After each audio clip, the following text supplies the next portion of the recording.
ఉమ్మడి నిజామాబాద్ జిల్లా సంబంధించి డీసీసీబీ చైర్మన్పై అవిశ్వాసం నెగ్గింది. ఏదైతే వైస్ చైర్మన్ రమేష్ రెడ్డి ఎన్నుకోవడం జరిగింది. వైస్ చైర్మన్ని ఎవరైతే రమేష్ రెడ్డి ఇన్ఛార్జ్ చైర్మన్గా ప్రస్తుతానికైతే నియమించారు. ఒక్కసారి మాటలు చెప్పే ప్రయత్నం చేద్దాం.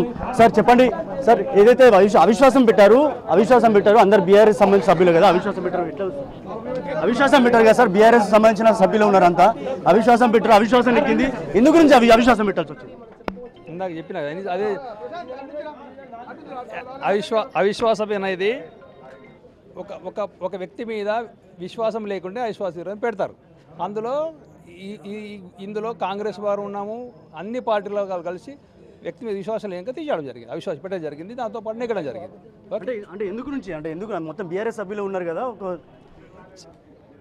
ఇందాక పదే పాయింట్ చెప్పింది నేను, అవిశ్వాసం అనేది వ్యక్తి మీద విశ్వాసం లేనప్పుడు అవిశ్వాసం ఉంటుంది. గతంలో మీడియాకి సంబంధించిన అనుమతులు లేవు, ఏదైతే 2 కోట్ల రూపాయల నుంచి 3 కోట్ల రూపాయల వరకు అవినీతి జరిగిందని చెప్పి ఏం చెప్తారు సార్ దాని గురించి?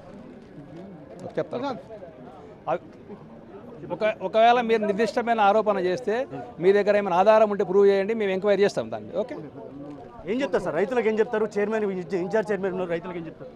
ఈ రోజు నుంచి ఇందాక పాలక వర్గం అయితే యాసిడ్ ఉన్నది, పాలకవర్గం యాసిడ్ ఉంది, అందరూ కూడా రైతులకు లాభం చేసే ప్రయత్నం చేస్తాం. వారు కూడా మంచి రైతులకు ఏం సహాయం చేయాలనేది అన్ని రకాల ఆలోచన చేసి వారు సహాయం చేస్తాం.